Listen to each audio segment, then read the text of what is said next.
what's the biggest change that we can expect in your industry over the next 12 months? Yeah, so if you look at consumer healthcare, you know, and this is an area that is a disruption, but it's also exciting and it's an opportunity. So we see that consumers in general with technology now have much more information, much more access to information. We know that 77% of consumers around the world want to take more control of their health. So we actually view this as a big opportunity.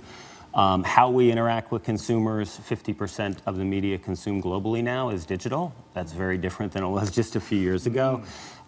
What we innovate, how we innovate are all, you know, key focus areas for us. And we've invested heavily in the capabilities.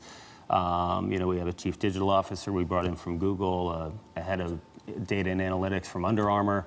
And we have a big focus on e-commerce and how we can also win in that channel. So let's talk a little bit more about that. I mean, you're here in town for this giant consumer forum, right? What is your message at that forum with regard to the competition posed by e-tailers, right? And also the whole technology disruption in your space. And also, what's the buzz down there? What are people talking about? Yeah, so the entire theme of the Consumer Goods Forum is consumer centricity in a data-driven world. So, I mean, all about information, right? It's all about data and information, and how can you leverage that data information to reach consumers more effectively and efficiently, again, reach them with the messages that they want. It actually gives us an incredible opportunity. So if we look at our spend in traditional advertising versus spend in digital advertising, our return on investment is 50 to 75% higher in digital when we can do it well, because we can be much more targeted and we can reach consumers when they want the message. Brian, here's a cheeky question for you.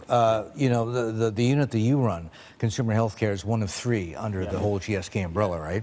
And there's pharma, there's vaccines, and then there's yourself, consumer healthcare. You're probably the lowest margin of the three, right? So if you can use AI, mine big data, to find out more about your consumer and how to give him what he wants, does that necessarily mean better margins? Will it?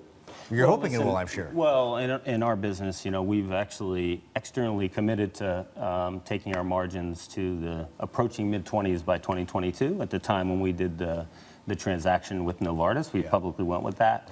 You know, our business was 17.7 last year, 19.4 margin in Q1 of this year. It's going to go up, you're hoping. So yeah, we believe that we have the ability to deliver above market growth on a consistent basis and drive good margin progression. And the digital, what's happening in the digital space is an enabler to that. Still watching? Perfect. Click here to watch another great video from CNBC International. Oh, and don't forget to subscribe. Thanks for watching.